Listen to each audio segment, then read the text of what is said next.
ಪುರಿ ಜಗನ್ನಾಥ ದೇವಾಲಯದಲ್ಲಿ ಪ್ರತಿದಿನ ಧ್ವಜವನ್ನು ಬದಲಿಸುವ ಈ ಪ್ರಾಚೀನ ಸಂಪ್ರದಾಯವು ಆಧ್ಯಾತ್ಮಿಕವಾಗಿ, ಧಾರ್ಮಿಕವಾಗಿ ಹಾಗೂ ಸಾಂಸ್ಕೃತಿಕವಾಗಿ ತುಂಬಾ ಮಹತ್ವ ಹೊಂದಿದೆ. ಈ ಸಂಪ್ರದಾಯವು ಸುಮಾರು 800 ವರ್ಷಗಳ ಕಾಲ ಇತಿಹಾಸ ಹೊಂದಿದ್ದು, ಇದಕ್ಕೆ ಸಂಬಂಧಿಸಿದಂತೆ ಅನೇಕ ನಂಬಿಕೆಗಳು ಮತ್ತು ರಹಸ್ಯಗಳು ಇವೆ. ದೇವಾಲಯದ ಗೋಪುರದ ಮೇಲೆ ಸುಮಾರು 20 ಅಡಿಗಳ ಉದ್ದದ ತ್ರಿಕೋಣಾಕಾರದ ಧ್ವಜವನ್ನು ಪ್ರತಿದಿನವೂ ಬದಲಾಯಿಸಲಾಗುತ್ತದೆ. ಈ ಕಾರ್ಯವನ್ನು ಚೋಳರಾಜ ಕುಟುಂಬದವರು ನಿರ್ವಹಿಸುತ್ತಿದ್ದರು. ಅವರು ತಲೆತಲಾಂತರದಿಂದ ಈ ಸೇವೆಯನ್ನು ನಿರಂತರವಾಗಿ ಸಲ್ಲಿಸುತ್ತಿದ್ದಾರೆ.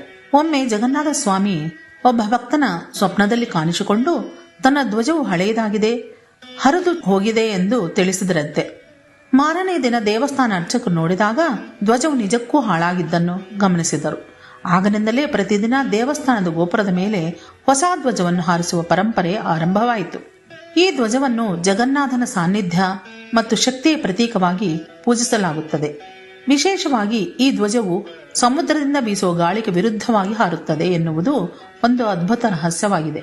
ಶಾಸ್ತ್ರೀಯ ದೃಷ್ಟಿಯಿಂದ ಇದನ್ನು ಏರೋಡೈನಮಿಕ್ಸ್ನ ಪರಿಣಾಮ ಎಂದು ಕೆಲವರು ವ್ಯಾಖ್ಯಾನಿಸುತ್ತಾರೆ.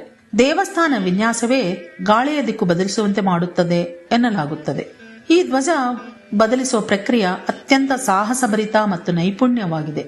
ಯಾವುದೇ ಭದ್ರತಾ ಸಲಕರಣೆಗಳಿಲ್ಲದೆ ಸೇವಕರು 214 ಅಡಿಗಳ ಎತ್ತರ ಗೋಪುರದ ಮೇಲಿಗೆ ಹತ್ತಿ ಹಳೆಯ ಧ್ವಜವನ್ನು ತೆಗೆದು ಹೊಸದನ್ನು ಪ್ರತಿಷ್ಠಾಪಿಸುತ್ತಾರೆ.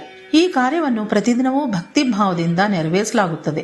ಈ ಧ್ವಜ ಬದಲಿಸುವ ಸಂಪ್ರದಾಯವು ಕೇವಲ ಹಿಂದೂಗಳ ನಂಬಿಕೆಗೆ ಮಾತ್ರ ಪ್ರತೀಕವಾಗಿಲ್ಲ, ಭಕ್ತಿಯಿಂದಲೂ ಹಾಗೂ ಅಂಕಿತ ಭಾವದಿಂದಲೂ ಕೂಡ ಜಗನ್ನಾಥನಿಗೆ